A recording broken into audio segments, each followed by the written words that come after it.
तो देखिए, अलीगढ़ के लोगों को आपने सुना, बहुत ही अच्छा लगा सुन करके, क्योंकि यूसुफ जी सारे जागरूक नजर आ रहे थे। जितने भी लोगों को हमने सुना, सबको ये पता था कि कौन से वो मुद्दे हैं और इन्हीं मुद्दों के आधार पर उन्होंने अपना वोट दिया है और जिस भी पार्टी की सरकार वो चाहते थे, जो बयान हमने सुना। इस वक्त हमारे साथ राजनीतिक विश्लेषक आलोक पांडे जी जुड़ गए हैं, उन्हीं से सबसे पहले बात कर लेते हैं।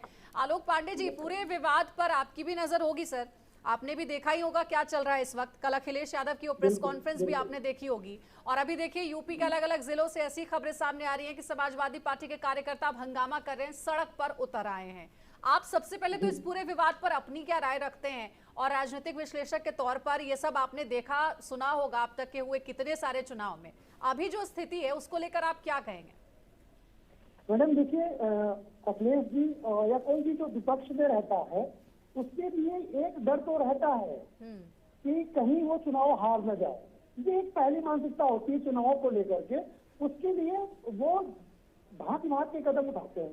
उसमें से तो अखिलेश जी ने ईवीएम की बात उठाई है, जो मशीनें मिली है, पकड़ी हुई है, इसको बच्चे कि हम दो नजरिए से देखेंगे। अखिलेश जी के दो नजरिए से देखेंगे तो वो क्योंकि डरे हुए हैं कि चुनाव, इससे संकेत तो मिलता है मैम कि वो डरे हुए हैं और चुनाव को लेकर के वो इलेक्शन कमीशन पर क्वेश्चन लगा रहे हैं।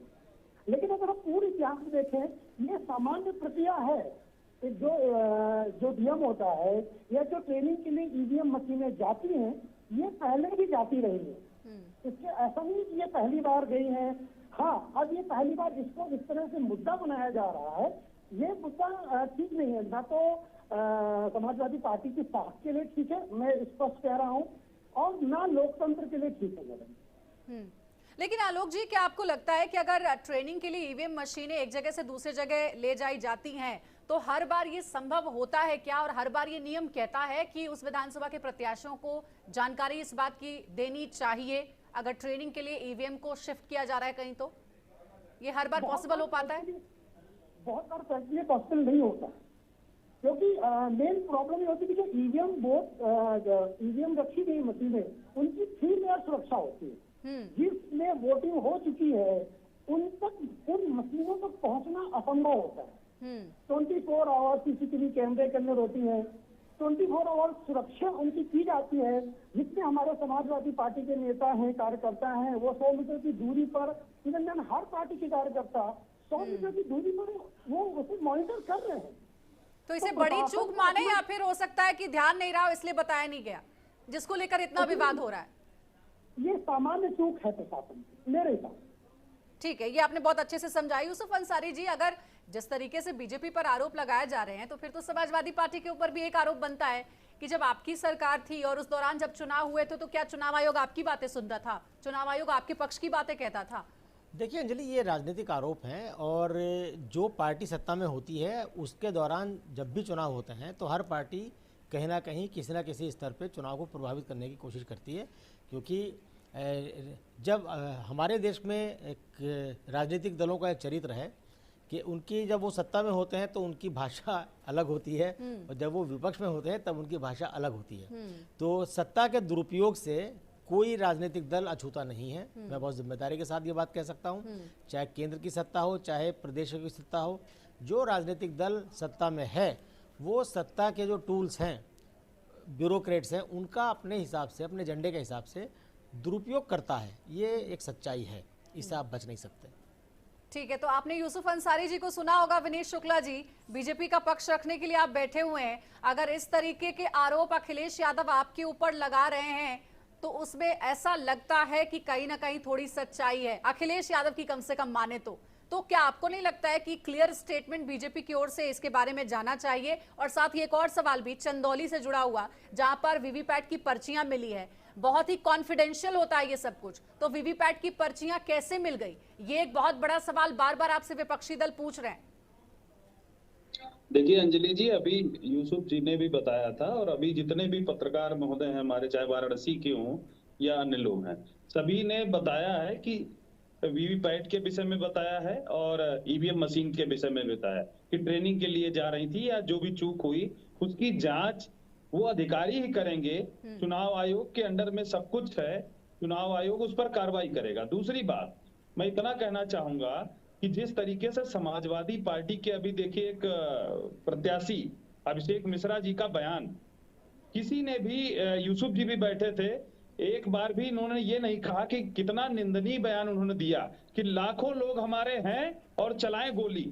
आप सोचिए किस तरीके नहीं के भड़काऊ सुनिए बयान दिए जा रहे विनीत जी हैं। उस पर हम चर्चा देखिए, करने वाले थे, बीच में कई सारी खबरें आ गई तो उस पर हम चर्चा कर रहे आपने पता थे। नहीं और ना। यूसुफ जी के अंजलि बारे जी, में आप सवाल मत उठाइए, इसलिए क्योंकि वो किसी राजनीतिक पार्टी से तो आते नहीं मैं ये है, नहीं कह आपका रहा, काम मैं है वो आप सवाल कर रहे हैं तो आप विनीत बोलिए। जी, आपसे अंजलि ने एक सवाल पूछा है, बुनियादी सवाल है कि देखिए वीवीपैट जो है, पर्चियां जो हैं, ये एक सील डब्बे में बंद होती हैं और इन्हें रखा जाता है सुरक्षित, काउंटिंग तक कम से कम सुरक्षित रखा जाता है, क्योंकि काउंटिंग के दौरान अगर किसी पोलिंग बूथ पे मतों की गणना को लेकर के कोई कंट्रोवर्सी होती है तो उस स्थिति में वीवीपैट की से निकली हुई पर्चियां की गिनती होती है। इसका एक अलग महत्व है और इसीलिए सुप्रीम कोर्ट के आदेश के बाद 2013 में पहले नागालैंड में वीवीपैट जोड़ा गया, उसके बाद 2014 में जोड़ा गया और ये 19 से मैंडेटरी कर दिया गया कि जहां भी चुनाव होंगे इलेक्ट्रॉनिक वोटिंग मशीन से वहां भी। एक मिनट तो इतनी संख्या में वीवीपैट की जो पर्चियां मिली है चंदौली में, इसे आप गंभीर विषय मानते हैं कि नहीं मानते? क्योंकि सील्ड बॉक्स टूटा होगा तभी वो पर्ची बाहर आई होंगी,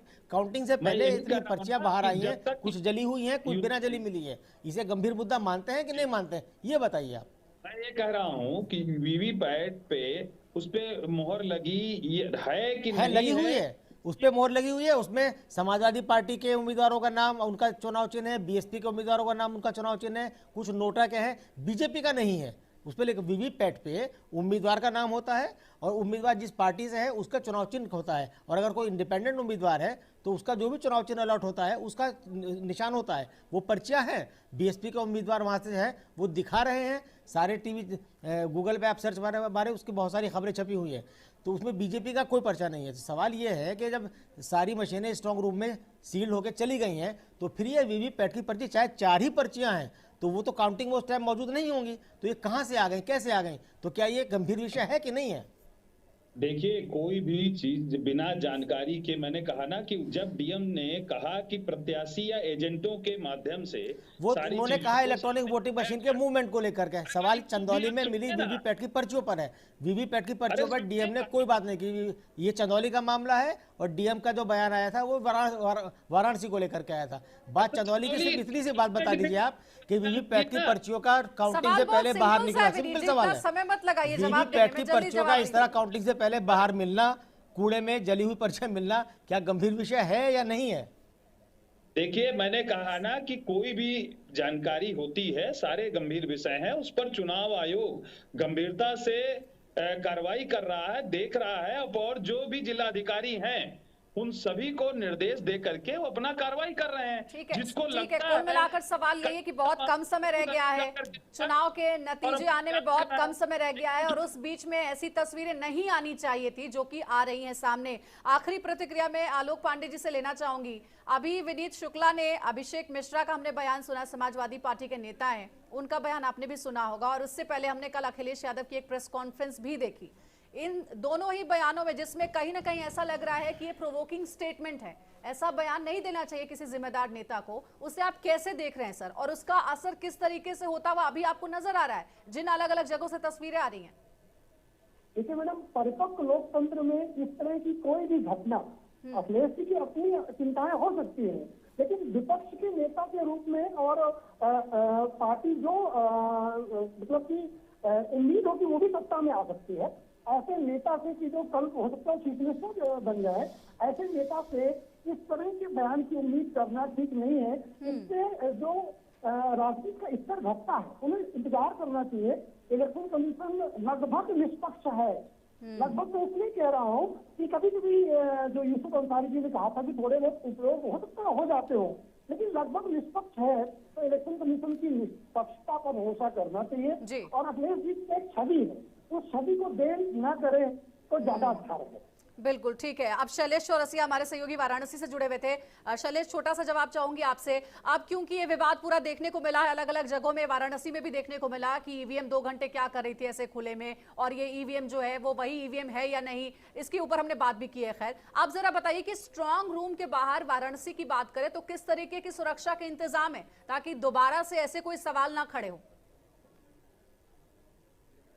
अंजलि जी, जो सुरक्षा व्यवस्था है उसके ऊपर एक लाइन पड़ा यह है कि वहां की सुरक्षा व्यवस्था में यही कह सकता हूं कि परिंदा भी पर नहीं मार सकता, क्योंकि जो देश की हमारी सर्वोच्च सुरक्षा व्यवस्था है, उस व्यवस्था के साथ में वहां पे फोर्स लगाई गई है, और सिर्फ एक तरफ नहीं, आगे पीछे, और जहां पे भी पूरी सिक्योरिटी है, और उस सिक्योरिटी को चेक किया, उन लोगों ने चेक किया जिन्होंने ये कहा कि ये ईवीएम बदली जा रही है।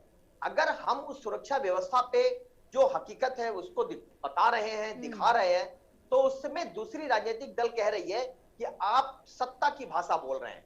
तो कहीं ना कहीं एग्जिट पोल और सारी चीजों को बताने के पीछे उनको ये भी नाराजगी हो रही है कि आप ये क्यों बता रहे हैं, जब डीएम जो कह रहे हैं, सारे रिकॉर्ड दिखा रहे हैं, तो पहले किसी भी जिम्मेदार व्यक्ति की ये रिस्पॉन्सिबिलिटी बनती है, चाहे वो पत्रकार हो, चाहे राजनेता हो, कि किसी तरह का शहर में कोई न्यूसेंस ना हो। ये सबसे पहली प्राथमिकता होनी चाहिए। तो अगर उसकी जांच वरिष्ठ नेता कर लिए होते, प्रत्याशी कर लिए होते, तो जो हंगामा रात 3 बजे तक हुआ वो ना हुआ होता। अंजलि, बिल्कुल बिल्कुल ठीक कहा आपने शैलेश, बहुत शुक्रिया आपका शैलेश, पूरी जानकारी हम तक पहुंचाने के लिए। यूसुफ अंसारी जी और आलोक पांडे जी, बहुत धन्यवाद हमारे साथ जुड़ने के लिए और विश्लेषण करने के लिए, जो खबरें लगातार सामने आ रही हैं उसको लेकर। और विनीत शुक्ला जी, हमारी तरफ से आपको बहुत सारी शुभकामनाएं हैं। कल का बहुत महत्वपूर्ण दिन है, और ये महत्वपूर्ण दिन जो है वो शुभकामना इसी बात की कि आपके पक्ष में हो। हालांकि अलग अलग पार्टियां जो है वो अपनी जीत का दावा कर ही रही हैं। बहुत शुक्रिया हमारे साथ जुड़ने के लिए। और एक बार फिर से अपने सभी दर्शकों को ये कहना चाहेंगे कि आप TV9 यूपी उत्तराखंड जरूर देखें, क्योंकि सुबह 7 बजे से कल सबसे सटीक विश्लेषण आपको देखने को मिलेगा। कल बहुत महत्वपूर्ण दिन है, नतीजों का दिन है, और हम लगातार इस खबर पर अपनी नजर बनाए हुए हर अपडेट, हर जानकारी आप तक सबसे पहले पहुंचाएंगे। और इस बीच एक रिएक्शन भी आ रहा है लोगों से, जो बातचीत लगातार हो रही है कि किसकी सरकार बनेगी, किसकी सरकार नहीं बनेगी, कौन सी सरकार वो देखना चाहते हैं, इसको लेकर के रिएक्शंस भी सामने आ रहे हैं। वो एक बार पहले सुन लेते हैं।